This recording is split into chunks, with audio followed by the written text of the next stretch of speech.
So ito naman mga ka-Best Buys yung generator na ipapadala natin kay Sir Ryan A. Pantoja dyan sa Danau City, Cebu. So yung tapos dahil na kagad ang kinuha ni Sir kasi magpapaandar siya ng mga medyo malalaking loads tulad ng mga electric motor na 2 horsepower. Kailangan niya ng mataas na amperahe para sa surges ng mga electric motors. Mag-ingat kayo mga ka-Best Buys sa mga hindi nakakapag-testing na generators at ang declaration nila ay overrated. Dahil yung mga electric motors ay may mga starting current na hindi kayang i-tolerate ng ibang mga generators, lalong-lalo na kapag hindi na i-declare ng maayos yung kanilang rated power. So 220 amperes ito mga ka-Best Buys, isasagad natin siya. Fitting 8,000 ay natin mga ka-Best Buys ay dual fuel na yan. Meron na siyang gasoline, ipauli siya sa LPG. Mode of starting niya, pwede siya sa remote control, pwede siya sa hila, fully automatic na rin siya. May push button pa. Start natin.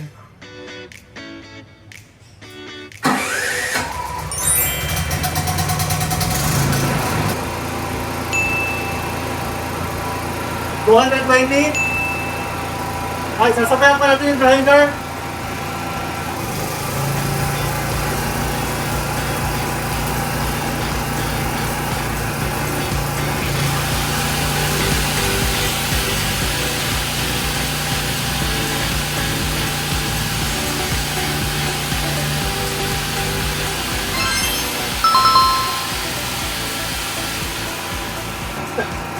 Dito yung after test.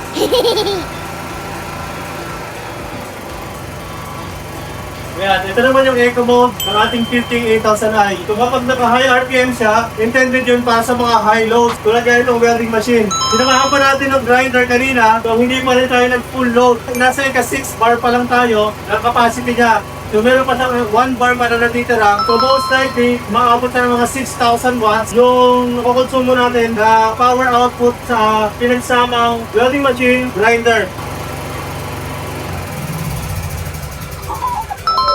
So ang presyo niyan mga ka-Best Buys ay 90,000 pesos kapag may fully automatic or ATS box. Pero kapag walang ATS box, 83,000 pesos.